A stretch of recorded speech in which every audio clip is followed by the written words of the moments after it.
In the name of Allah, the most gracious, the most merciful, my Lord, extend me my grace, ease my task for me, remove the impediment from my speech so they may understand what I say. दातव्यमित्यज्ञानं दीयते कृपारे देशे काले च पात्रे च दानं सात्विकं स्मृतं यदा यदा हि धर्मस्य ग्लानिर्भवति भारत अभ्युत्थानं धर्मस्य तदात्मानं सृजाम्यहम् अष्टो गुणाः पुरुषं दीपयन्ति पर्यचकोलं च दंशुरूतं च प्राकर्मस्य बहुभाषिता च दानं यथाशक्ति विज्ञता च राजा तु धर्मस्येतु स्यात् प्रजानां चोपकारकः राज्यं धर्मे नियो भारतस्य राज्यानाद्यव्ये स्मृतः जा नरपति प्रजा दुराता सो नरदुर्नरकमो जाता संगच्छादवं संवदत्वं समगो मनानसि जानतां ओम नमः भगवते वासुदेवाय विश्वेश्वरा आदि पुरुष अपरंपार वंदे पुरुषाय नमः। सदर मोहतरम स्टेज पर गिरामी कद्र मुअज़्ज़ज़ उलमाए किराम और दूर दराज से तशरीफ लाए हमारे दीनी ईमानी मिल्ली और समाजी भाइयों और दिल्ली से तशरीफ लाए हमारे सनातनी धर्म गुरु भी इसी स्टेज पर है, उनका भी दिल से इस्तक़बाल। साथियों, हम लोग मुसलमान हैं, मज़हब इस्लाम से हमारा ताल्लुक़ और कुरान की रोशनी में इस्लाम दुनिया का सबसे पसंदीदा मजहब और धर्म है अल्लाह की नज़र, इसमें कोई शक नहीं। एक जगह सवाल होगा कि मौलाना हर मजहब के लोग यही कहते हैं कि हमारा मजहब हमारा धर्म सबसे अच्छा है, चाहे वो क्रिश्चियन हो, चाहे वो जुडाइज़म हो, चाहे वो सनातन धर्म हो, चाहे वो जैन, बौद्ध, कन्फ्यूशनिज्म, आशूरियो, शनतो, दुनिया में जितने भी कौम और मजहब के लोग हैं, सबका यही कहना होता है कि हमारा मजहब की ज़मीन पर सबसे बेहतर और अच्छा, और उसको मजबूत करने के लिए दलाइल पेश करते हैं अपने अपने शास्त्र और अपने अपने ग्रंथ और अपने अपने मजहबी धार्मिक पुस्तक से। उनमें से हम भी यही कहते थे कि हमारा मजहब दुनिया का सबसे बेहतरीन मजहब है। Islam is the best religion to the entire world. पूरी दुनिया का सबसे बेहतरीन मजहब अगर कोई है तो मजहब इस्लाम। दलील पेश करते हैं हम, कुरान से दलील पेश करते हैं, अहादीस से दलील पेश करते हैं, और हम ये कहते हैं कि कुरान दुनिया का सबसे मुसद्दक़ कलाम है, अंतिम संविधान है, अल्लाह का आखिरी कानून है, आखिरी निज़ाम है, आखिरी डिसीजन। और उसी कुरान पर हमारा अक़ीदा है। वही कुरान कहता है कि इस्लाम अल्लाह की नज़र में सबसे बेहतर और पसंदीदा मज़हब है। तो अब यहाँ समझने की बात, अकल के नजरिए से हम कैसे मानेंगे कि इस्लाम सबसे बेहतर है। उधर से सनातनी धर्म गुरु आएंगे, वो कहेंगे कि सनातन सबसे अच्छा है। क्रिश्चियन आएगा, वो कहेगा कि बाइबल हम दलील में पेश किए, बाइबल सबसे अच्छा है। मैं ये कहता हूँ, आज नहीं पिछले 5 साल से हम ये बात कह रहे हैं कि जितने भी धर्म दुनिया में पाए जाते हैं तकरीबन 350 मजहब बड़े मज़ाहिब पाए जाते हैं पूरी दुनिया में इस वक्त। उन 350 मज़ाहिब में से कुछ को ले लीजिए जिनको आप जानते हैं, हम जानते हैं। हर एक मजहब की धर्म गुरु ने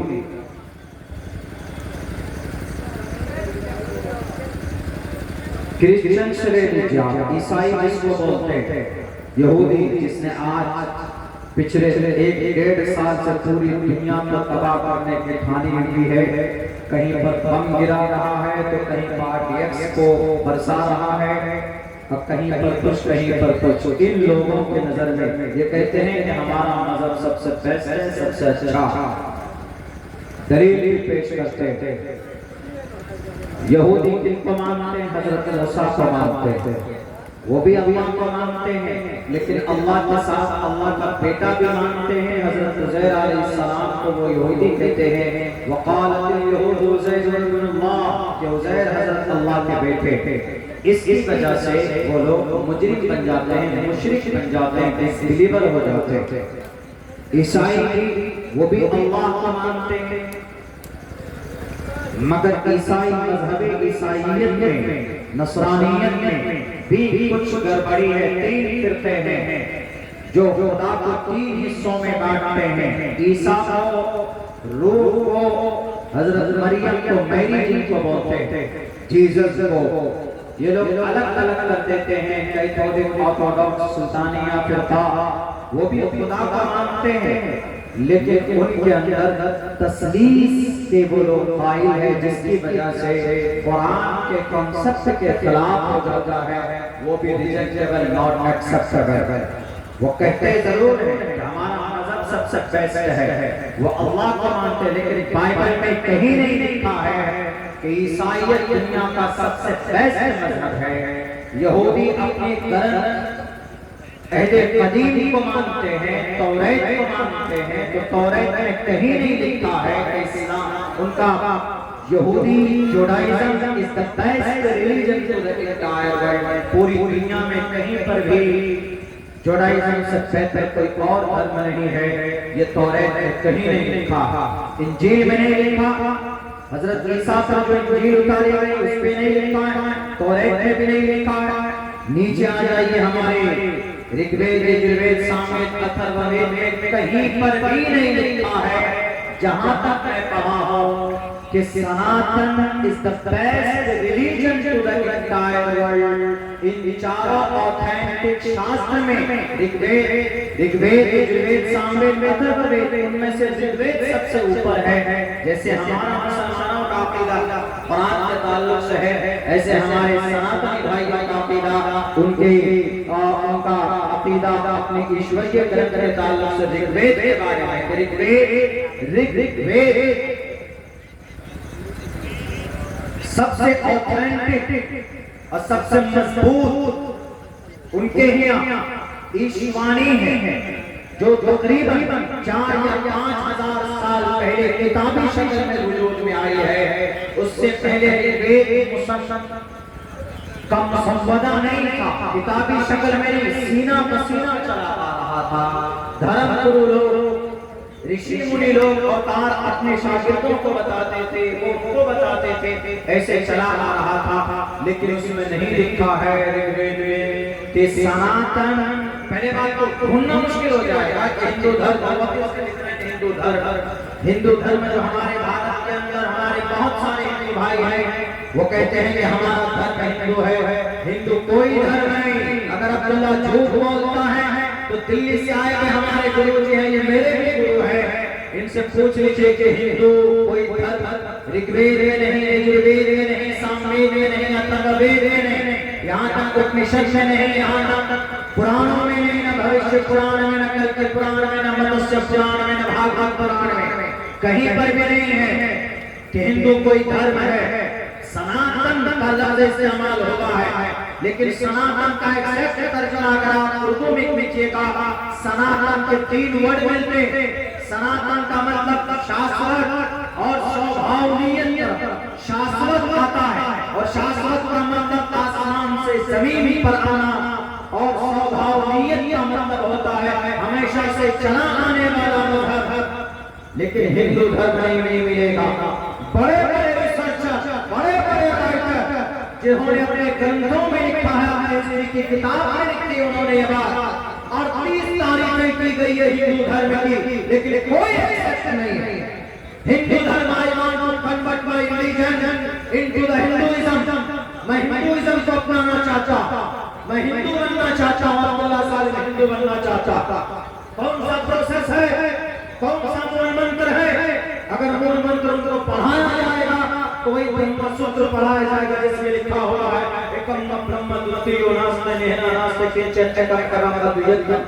कि हम परमात्मा को एक मानते और एक के अलावा कोई दूसरा परमात्मा नहीं है, जरा बराबर भी नहीं है। रही बात ये कि सनातन का लफ्ज़ इस्तेमाल हो रहा है, लेकिन जब सनातन की तहकीक करेंगे तो वो कहीं न कहीं जाकर उसका संस्कृत में इस्लाम का वही मतलब मिलता है।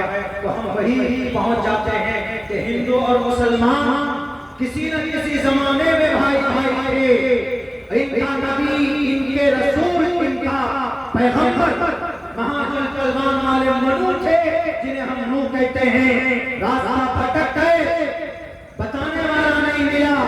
शास्त्रों में अच्छी बातें, जैसे अगर कुरान को कोई पढ़ना छोड़ दे, सहायता की तालीम देना छोड़ दे, अगर ये मदरसा बंद हो जाएगा जो मौलाना निसार साहब चला रहे हैं, सारे मदरसे बंद कर दिए जाएं, आने वाले 30 साल के बाद हमारी जो नई नस्ल है इनके सामने में कोई एक खुदा नहीं होगा, बल्कि एक और खुदा के ये भी पुजारी, ये भी उनके सामने अपने माथे को देखेंगे। ये अपने काबे के नाम पर बुतों को बना लेंगे। क्या बुत की इबादत जायज है? न तो इस्लाम में जायज है, न हिंदू धर्म में जायज है। अंधन तमह प्रियो शक्ति असंभोगी उपासनी तत्व होया इत्योदि तमो जो संबोधिया जाता। पूछे गुरु जी से इसका मतलब क्या है? अंधन तमह, अंधकार में, अंधन तमह प्रियो शक्ति असंभोगी उपासनी, असंभव चीज की जो पूजा करता है। मिसाल के तौर पर कोई सूर्य को खुदा मान लेता है और सूर्य की पूजा करता है, असंभव सूर्य को। बहुत से लोग हवाओं को देवता मान लेते और हवाओं की पूजा करते। बहुत सारे आदमी पानी को खुदा मान लेते, आग को खुदा मान लेते, मट्टी को खुदा मान लेते। असंभव तीन उपासनी, असंभव चीज की पूजा करना वो आदमी अंधकार में है। लेकिन अगर कोई आदमी कहता है कि हम तो असंभव चीज की नहीं करते जी, हम तो लोग संभव भी करते हैं। संभव का मतलब अब इन चारों चीजों से, हवा, पानी, मट्टी से बनाकर एक बुत आपने बनाया, एक आपने प्रतिमा बनाई किसी की, एक आपने एक मुजस्समा, एक शक्ल बनाई किसी चीज की, अब उसकी पूजा करेंगे तो जायज? बिल्कुल जायज नहीं। असंभव की उपासनी ततो भूय इत्योदि तमोयो असंभोतिया मतः। बहुत ज्यादा संस्कृत के बारे में गुरुजी बता ही सकते हैं। हम लोग तो संस्कृत हमारा फेवरेट लैंग्वेज नहीं है, हमारी फेवरेट लैंग्वेज तो अरबी है या हिंदी या उर्दू। इन चीजों को हम प्रेफर करते हैं, पसंद करते हैं।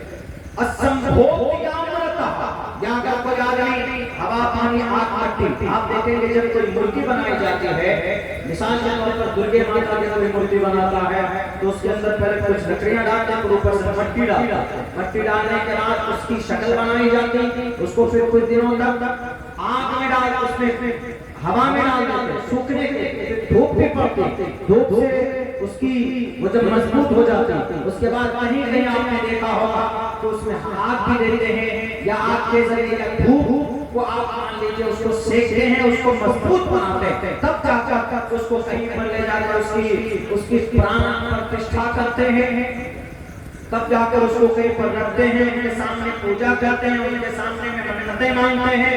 अगर कोई आदमी हिंदू है तो कोई मूर्ति की, मुसलमान है तो किसी कब्र की पूजा करता है, ये बराबर है। अगर कोई मुसलमान किसी मजार के सामने जाकर किसी बुजुर्ग के सामने अपने मुकद्दस पेशानी को झुकाता है तो वो भी मुजरिम है। कुरान की आयत से कहती है इन्नल्लाह ला यग़फिरु अन युशरका बिही व यग़फिरु मा दून ज़ालिका लिमन यशा। वो भी मुजरिम मूर्ति पूजा करने वाला अगर नास्तिक है तो एक्सेप्टेबल है। ब्रह्मा के सामने, लॉर्ड के सामने, ईश्वर के सामने, तो खबर के सामने पेशानी झुकाने वाला तू भी मुजरिम, तू मुसलमान नहीं हो सकता, तू भी गुनहगार है। खुदा का कलाम मना करता है, ईश्वर के किरण वैद मना करता तमः प्रियोशंस्य संभवति उपास्ते ततो भूय दिव्योति नमोगे संभोतिया जाता। वहां पर भी इजाजत नहीं दी गई। बैर चलिए, तो हिंदू धर्म कोई धर्म नहीं, असल में सनातन है। सनातन का एक्सप्लेनेशन करेंगे और इस्लाम का एक्सप्लेनेशन करेंगे तो आपको कहीं ना कहीं ऐसा नजर आएगा कि अरे यकीनन भटक गए हैं कुछ लोग रास्ते से, जिनको उनको सत्य मार्ग का दर्शन को कराना बहुत जरूरी है। तो ये भी अपने दलीलें पेश करते हैं कि नहीं हमारा मजहब सबसे बेस्ट है। दलील क्या है? परमात्मा ने कहा, ब्रह्मा ने कहा, विष्णु ने कहा, शिव ने कहा, नहीं कहा। आज आगे सिख धर्म है। सिख धर्म का गुरु कौन? गुरु नानक, गुरु गोविंद सिंह, 10 गुरु हैं। इनकी जो किताब, इन 10 गुरु को सिख मानते। सिख किसी अवतार को नहीं मानते, किसी ऋषि मुनि को नहीं मानते, सिर्फ एक ऐसी जात को मानते हैं परमात्मा को जिसकी कोई बॉडी नहीं है। एक ओंकार सतनाम करता बिरबिनर मेरा काल मूल अजवली से गुरु प्रसाद, ये उनका मूल मंत्र है। लेकिन सिख धर्म की तारीख, सिख धर्म निकले कहां से? वेदों से, वैदिक धर्म से। गुरु नानक ने कहा कि ये तो गलत है, वेद में कुछ और है, कुछ करते कुछ और है। वहां पर कहा गया कि भाई अनेक ईश्वर देवी देवता की पूजा मत करो, मूर्ति पूजा मत करो, ये लोग मूर्ति पूजा करते हैं। वहां कहा गया कि गुस्सा मत करो, ये लोग मगलूची में लोगों को मार देते हैं। वहां कहा गया है कि अदालत मत करो पढ़े लिखे लोगों से, पढ़े लिखे लोगों को सर का ताज मानो। श्रीमद् भगवत गीता में है बहुनाम जन्मनामन्ते ज्ञानमाम माम प्रपद्यते वासुदेवा सर्वज्ञ समात्मा सुदुर्लभा उदारा सर्वैवेते ज्ञानता तमे भवे मतमास्यता संयुक्ता मामेव तमाम गति। लेकिन यहाँ पढ़ा लिखा कोई मौलाना साहब आ जाते हैं, ताड़ी पकड़ कर उनकी टोपी उतार कर उसको फिर थप्पड़ मारना जाता था। इसीलिए गुरु नानक जी चिन्हित हो गए, बहुत ज्यादा नाराज हो गए। उन्होंने कहा कि हम अपना अलग रखेंगे। इसीलिए वो वैदिक धर्म से अलग होते, वैदिक धर्म से जैन भी अलग हो रहे, वैदिक धर्म से बौद्ध भी अलग हो रहे। गौतम बुद्ध सिद्धार्थ इंसान था और महावीर जैन स्वामी भी इंसान था। आज तो भगवान खुदा मानने वाले आप गलत रास्ते पे हो। आपका खुदा एक इंसान था और इंसान खुदा हो सकता है? नहीं हो सकता। कुरान ने भी मना किया है, शास्त्रों ने भी मना किया। जो इंसान होगा वो खुदा नहीं हो सकता, इसलिए कि वो इंसान है। इंसान की कमजोरी होती है।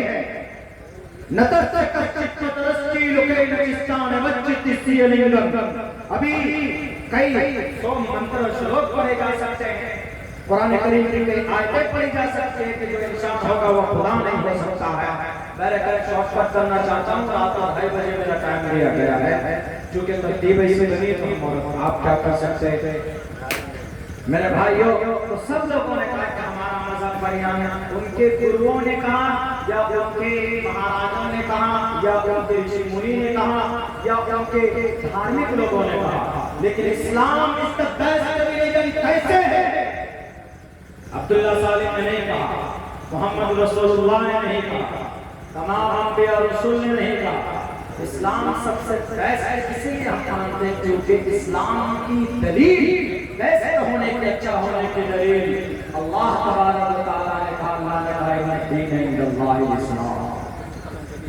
इसीलिए इस्लाम दुनिया का सबसे बेहतरीन मजहब है, क्योंकि इस्लाम की तारीफ अल्लाह ने अपनी जुबान पर खुद से की। कुरान करीम का हदीस ही नहीं कि कुछ लोग कहते हैं कि किसान सर सही है तो सही हदीस है, ये तो मनगढ़ंत हदीस है, मौजूद हदीस से बोल सकते हैं। इसलिए अल्लाह ने कहा कि Islam in the sight of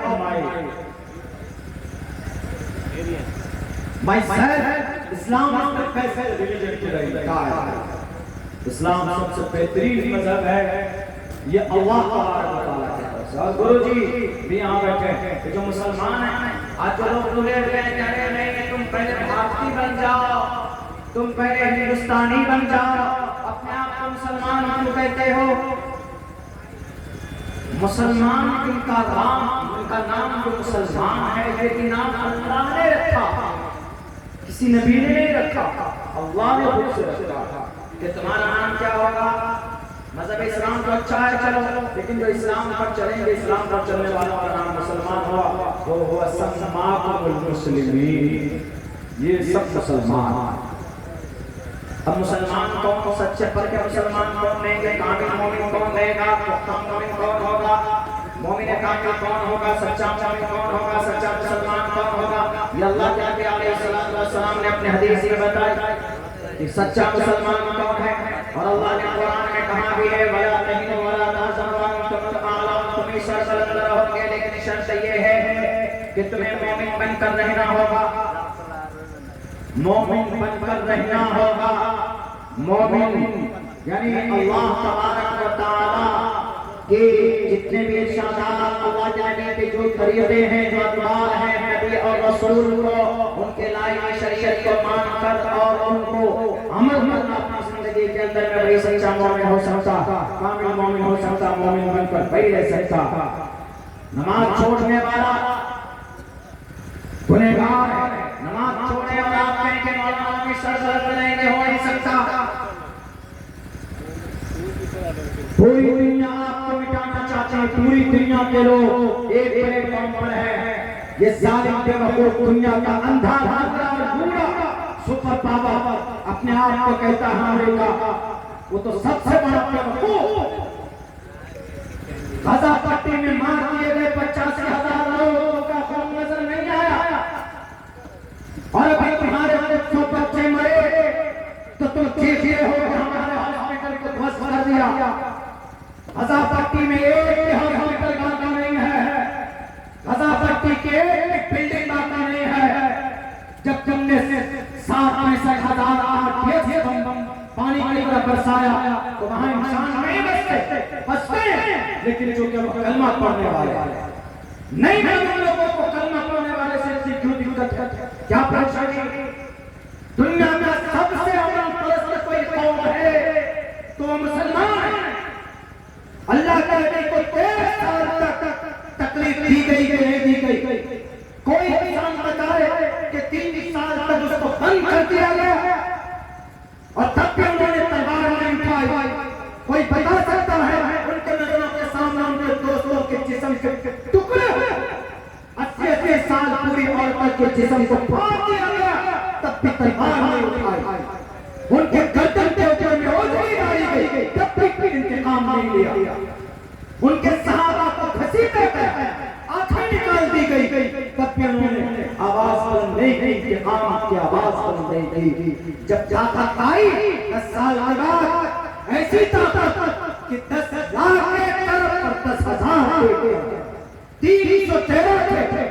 जंग बद्र के मैदान में 1,000 के भाग में नकेल डाल दिया था, वही सहाबा, वही लोग, लेकिन अपने से नहीं, सामने से सहाबा होता था, तब जाकर ये दिफा करते थे। एक 700 साढ़े 700 है और एक 3,000 है, एक 33,000 है, दूसरे तरफ 3 लाख है, तब भी मेहमान जीत कर लाते थे। ऐसी फौज और ऐसी ताकत इस खून के अंदर है। ये सिर्फ अल्लाह से करने वाली कौम है, मगर उसके बावजूद इन्होंने कभी भी जुल्म का रास्ता नहीं अपनाया। अल्लाह के नबी अलैहिस्सलाम 9 जंगों, आपने 9 बजाते खुद 9 जंग में गए, 27 गज़वात में गए आप अलैहिस्सलाम, जिनमें 9 जंग हुई, 9 मरतबा, लेकिन आपने कहीं पर भी किसी भी इंसान का एक कतरा खून अपने हाथों से नहीं बहाया। और आपने ये कहा, आज बच्चों को तुम बरसाते हो इस्राइल, और उसके पीछे जासूसी करने वाले सुपर पावर अमेरिका,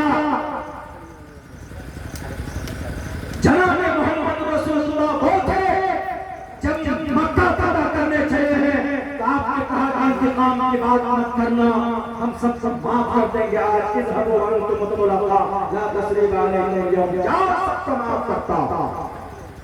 कितनी की तादाद में 10,000 लोग थे अल्लाह के नबी के साथ, पूरी ताकत थी।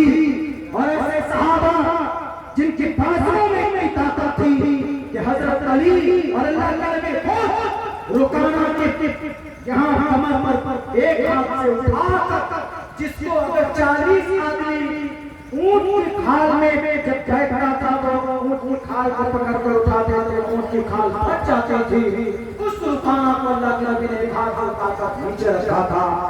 आपको इतनी ताकत थी, तब भी जनाब मोहम्मद रसूलुल्लाह सल्लल्लाहु अलैहि वसल्लम ने किसी बच्चे का कोई बताए इंसाइक्लोपीडिया वाले ढूंढ कर देखो नहीं बता पाओगे, और तारीख उठा कर देखो नहीं बता पाओगे, तारीख फरिश्ता देखो नहीं बता पाओगे कि मोहम्मद रसूलुल्लाह ने किसी भी मासूम आदमी का या किसी बच्चे का या किसी औरत को एक थप्पड़ मारा हो, कोई मार का लाल नहीं बता सकता।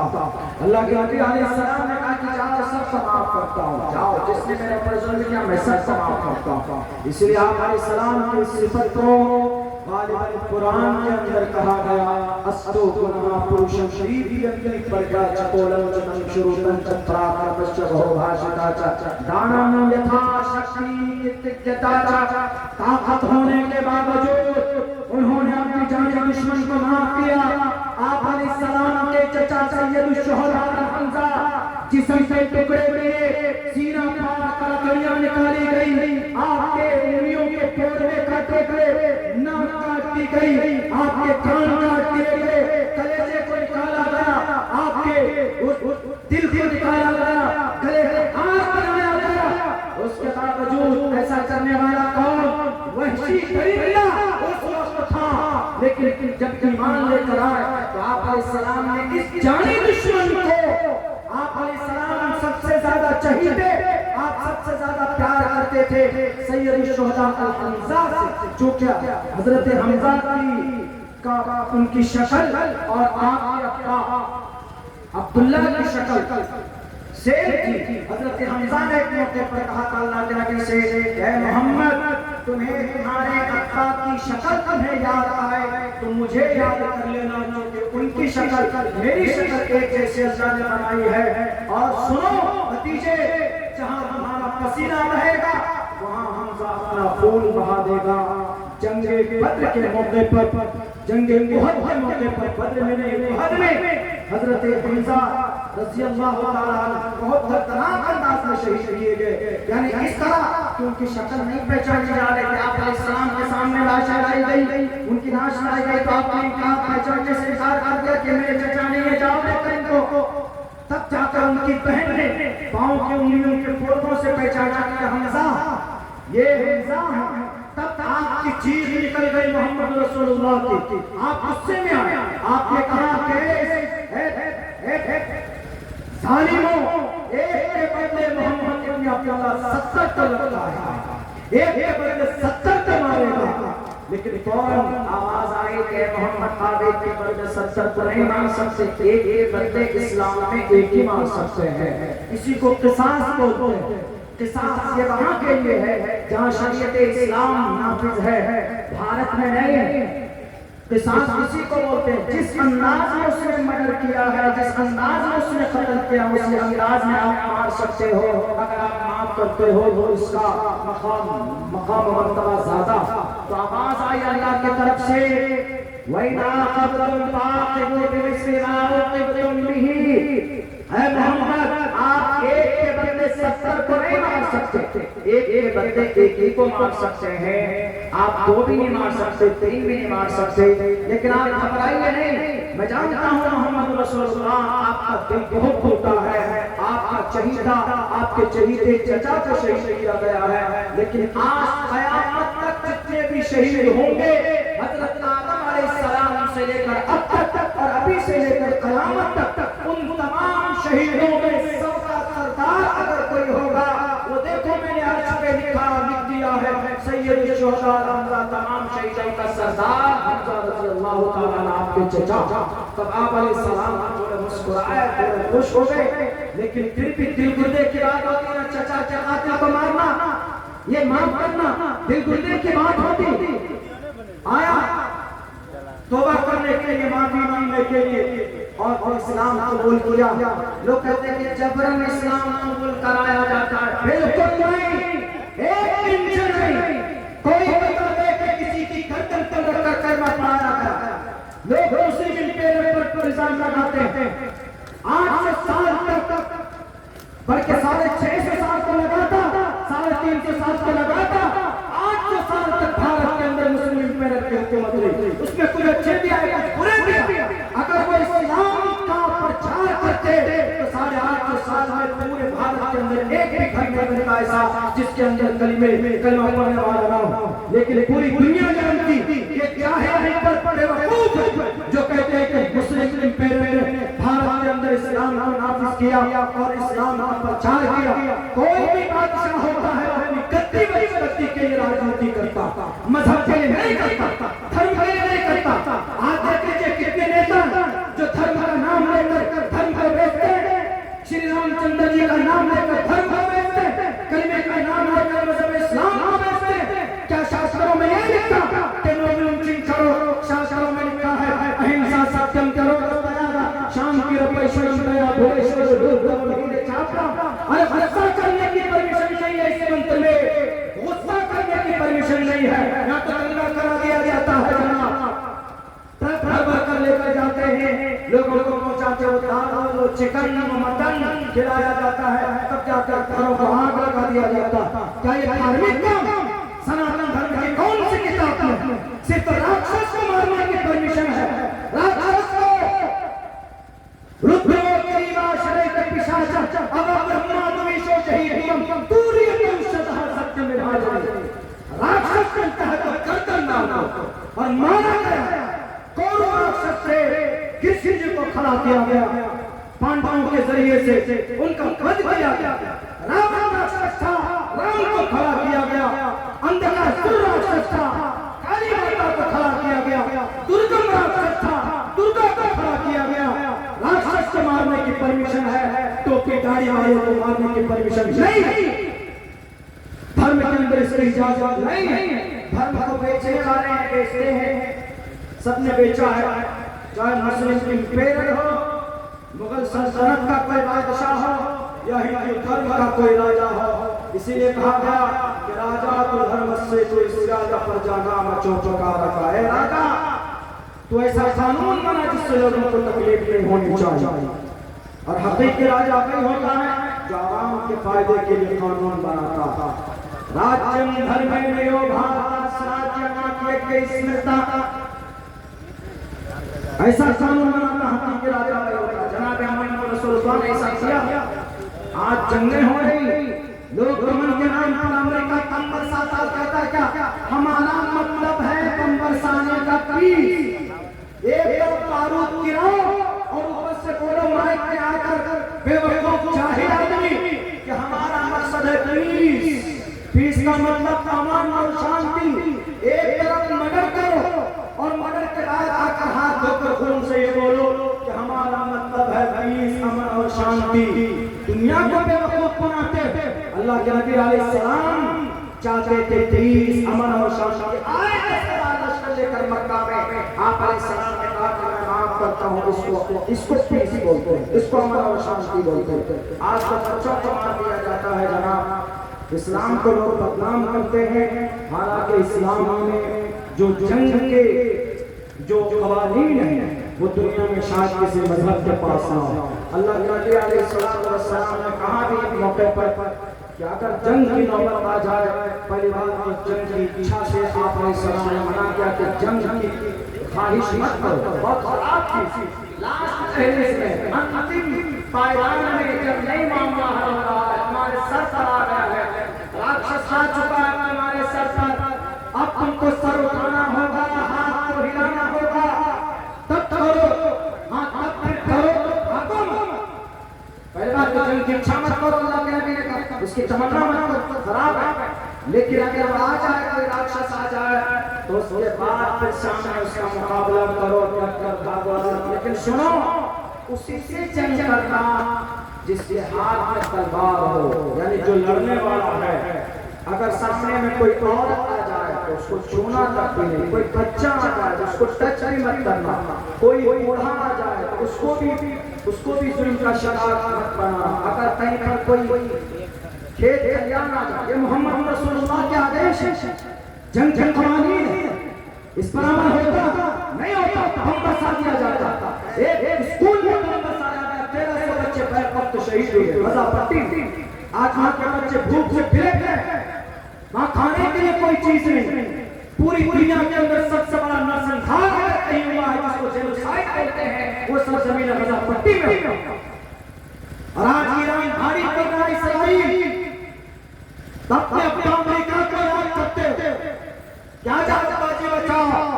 अरे जंग बंद करके पिछले 2 साल से तुम जंग चल रहे हो, तुम मिटाना चाहते हो गजा पट्टी को। गजा पट्टी नहीं मिट रहा है तो समझ जाओ अल्लाह की मदद है आसमान से जमीन पर। कौन सा तोप तुमने इस्तेमाल नहीं किया, तुमने आयरन डोम इस्तेमाल किया, बच्चों को नहीं बख्शा। कम से कम 25-26 हजार बच्चे हैं जिसकी उम्र 1 से 2 साल। हार्वर्ड यूनिवर्सिटी ने पेरिस जारी किए, उसको 25 से 26 हजार बच्चे। अल्लाह का मिलेगा का बच्चा सामने आ जाए, उसको टच मत करना, हाथ मत लगाना। कोई औरत सामने आ जाए, वहां तो गजा पट्टी की औरतों की इज्जतें लूटी गई उन जालिमों के जरिए से। मेरे भाइयों, इस्लाम इसीलिए बेहतर है क्योंकि इस्लाम का हर एक निजाम सिस्टम से है, मानवता की रियायत करते हैं, मानव जाति की कल्याण सोचती है कौन? इस्लामिक शरीयत। लेकिन ये है हाथ से लोग इसी को बदनाम करते हैं, इसी को बदनाम करते हैं। अरे ये जिहादी को जिहादी बना दिया। 9/11 के बाद से मुसलमानों को टेररिस्ट कहा गया। आंख बंद करके कहीं पर टोपी डाली वाला देखो तो ये टेररिस्ट है, ये टेररिस्ट है, ये आतंकवाद है, ये उग्रवाद है। आप सबको पता चल जाए तो आतंकवाद। अभी 19 जून को पटना के अंदर में दस्तूर बचाओ वक्त बचाओ कॉन्फ्रेंस है, वहां पर भी दुष्कर्म यंत्र लगेंगे, कुछ ताकत बातें ताकत पछताई ताकत लगेगी। अरे देखो ये जिहादियों की टोली जमा हो गई, ये जिहादी नहीं है। जरा ईमानदारी से बताइए, नया जो कानून बना है, यानी नया कानून अमेंडमेंट करके जो बनाया गया वक्फ की प्रॉपर्टी के ऊपर जो कानून बना है, क्या ये भारत के संविधान के खिलाफ है कि नहीं है? मैं प्रूव करता हूँ थोड़ी देर में, उसके बाद मैं अपनी जगह रहता हूँ। उसमें माइक बहुत आवाज खींच रही है, मेरी आवाज इतनी बैटरी नहीं, बड़ी दिक्कत हो रही है ये माइक की प्रॉब्लम की वजह से। वक्फ के भारत के अंदर 32 वक्फ बोर्ड, सिर्फ संशोधन किसमें की गई? मुस्लिम वक्फ बोर्ड। 32 वक्फ बोर्ड, हिंदू वक्फ बोर्ड है, सिख वक्फ बोर्ड है, जैन वक्फ बोर्ड है, क्रिश्चियन वक्फ बोर्ड है, बौद्ध वक्फ बोर्ड है, कन्फ्यूशनिज्म वक्फ बोर्ड है, वक्फ बोर्ड सब में सिर्फ संशोधन किसमें की गई? मुस्लिम वक्फ बोर्ड। तो आर्टिकल नंबर 14 के खिलाफ इक्वालिटी बिफोर लॉ और the equal protection of the laws within the territory of India, article number 14। इसके अंदर 9 मेंबर 11 मेंबर वोट में होते हैं, सेंट्रल वक्फ काउंसिल में कुछ ज्यादा होते हैं, उनके अंदर हिंदू मेंबर भी होंगे। जितने भी लोग वोट है, सिख वक्फ बोर्ड है तो सिख ही उसका मेंबर होगा, मुस्लिम नहीं हो सकता। तो हिंदू वक्फ बोर्ड है तो हिंदू ही उसका मेंबर होगा, मुस्लिम नहीं हो सकता। जब उसके अंदर संशोधन नहीं तो आप इसके अंदर संशोधन कर रहे हैं। आप क्यों लाया जिसके फायदे में मौमिन भी वे मेंबर होगा? इस पर तो सुप्रीम कोर्ट ने अभी स्टे भी लगाया है इस शेख के ऊपर। तो ये आर्टिकल नंबर 15 के भी खिलाफ है, जिसके अंदर कहा गया prohibition of discrimination on grounds of religion, धर्म के आधार पर कानून बनाना अपराध है। इसीलिए हम लोग चीज कर कहते हैं वज़ीर दाखिला साहब भारत के संविधान को ज्यादा पढ़ते तब जाकर कोई कानून बनाते। ये खुला वायलेशन ये 2 आर्टिकल का 14 और 15। इसीलिए जो हमारे उलमा हमारे मिली जमात जो सड़कों पर है, ये इनको सिर्फ आपत्ति इस बात पे नहीं है ये हमारे वक्फ बोर्ड में कोई संशोधन किया गया। आप करते अगर कोई कमी थी तो जरूर कीजिए, हम आपके साथ हैं। लेकिन आप इसके अंदर रेसिज्म दिखा रहे हो, सबीयत दिखा रहे हो, भेदभाव दिखा रहे हो। आप कहते कि जितने भी 32 औकाफ के बोर्ड हैं, वक्फ बोर्ड है, उन 32 के अंदर ये चीज लागू होगी जो लाने जा रहे हैं हम, तो किसी को कोई आपत्ति नहीं होगी। क्यों? आपने देखा कि इनके पास जो बची खुची मस्जिदें हैं, मदरसे की जमीनें हैं, कब्रिस्तान की जमीन पड़ी हुई है, उनके ऊपर आपकी नापाक निगाहें हैं। शिरडी के अंदर मैं गया हूँ महाराष्ट्र में, कई 100 एकड़ जमीन पर वहां पर एक भव्य उनका साईं बाबा की का मंदिर बनाया गया। हमने पूछा कि इसमें कौन सी बड़ी बात है? उनके भी भक्त हैं, उनके भी लोग अनुयायी हैं। उन्होंने कहा मसला नहीं है, मसला ये है कि जितनी भी जमीन है, ये जमीन वक्फ बोर्ड की थी और वक्फ बोर्ड की जमीन को बेचकर उस पर ये काम हुआ। वक्फ बोर्ड की जमीन क़यामत की सुबह तक नहीं बेची जा सकती और उसको खरीद भी नहीं सकता। तो ये जो दस्तूर बचाओ, वक्फ बचाओ जो तहरीक है, 19 जून को पटना के अंदर हम बिहार के लोगों को जाना चाहिए, पूरे भारत से लोगों को आना चाहिए। क्योंकि 2 जगह पर ये प्रोग्राम है, एक उधर आंध्र प्रदेश में है उसी तारीख में, और बिहार के अंदर पटना गांधी मैदान में। कुछ लोग कहेंगे कि अरे ये तो आतंकवाद और जिहादी लोगों की जमघटा है, भीड़ है। मेरे भारत के लोगों, भारत का संविधान ने हमें इजाजत दिया। अगर कोई कानून ऐसा बनता है जो देश के संविधान के खिलाफ, जो देश के धर्म के खिलाफ, हमारा भारत का मजहब न हिंदू है न मुसलमान, हमारा भारत का मजहब we the people of India है, भारत का संविधान। आप अपनी जातीय प्यार से आप विष्णु को मानिए, ब्रह्मा को मानिए, शिव को मानिए, खुदा को मानिए, आप गौतम बुद्ध सिद्धार्थ को मानिए, जैन को मानिए, किसी को भी मानिए, हमें कोई आपत्ति नहीं है। भारत का संविधान इसकी इजाजत देता है, इसकी परमिशन देता है। भारत के संविधान में इजाजत दी गई है, जो कोई अपने मजहब, जिसका जो मजहब, किसी का कोई मजहब होता भी नहीं, वो भी अपने हिसाब से नजरिया रख सकता, उसको कोई रोक नहीं सकता, उसको कोई टोक नहीं सकता।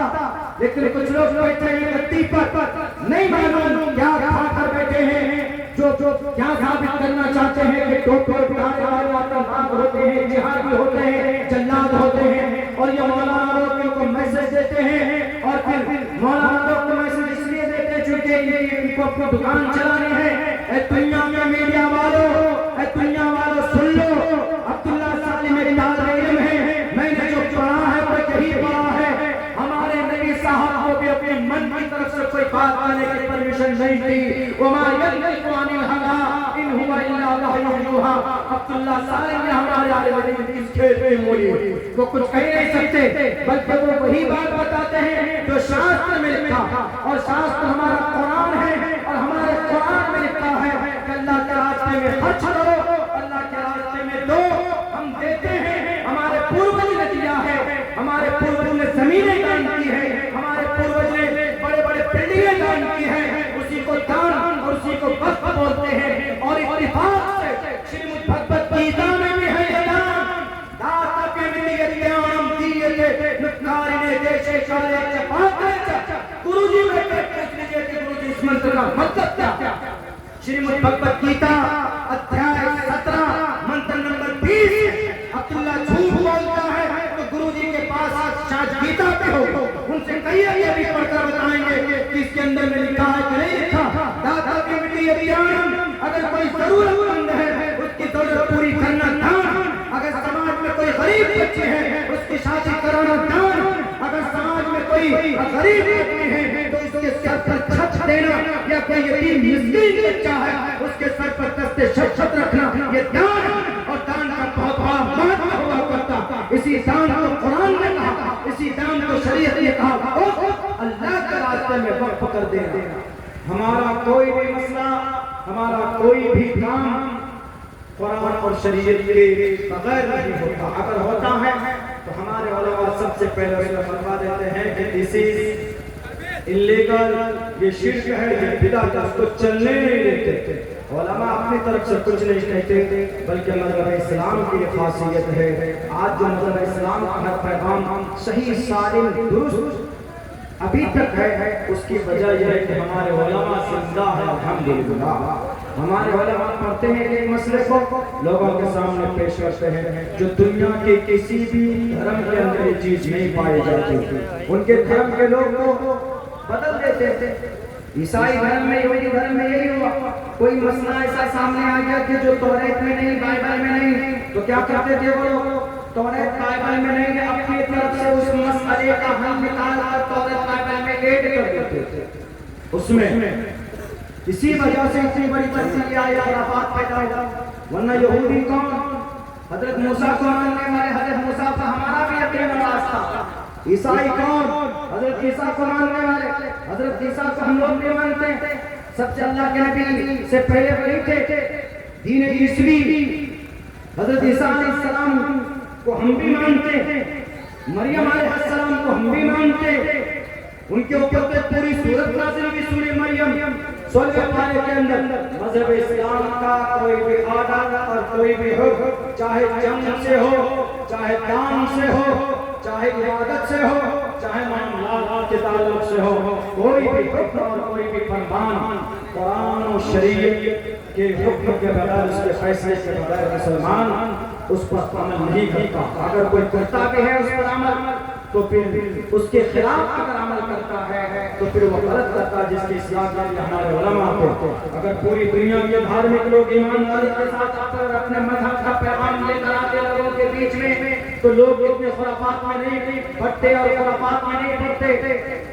जैसे आज धर्म का नाम ले लेकर दंगे फसादात किए जाते हैं, धर्म का नाम लेकर लोगों को मारा पीटा जाता है।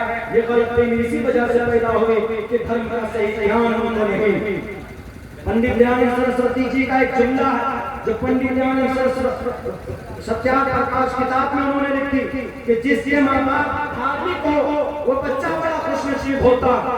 मातृमान, पितृमान, चार्यवान पुरुषों का पहली बार तो इंसान को महान बनाने के लिए माँ बाप ही की मेहनत होती है। इस मंत्र में कहा गया मातृमान, माँ, पितृमान, पिता, चार्यवान, फिर उसका पुरुषों का पुरुष महान पुरुष बनता।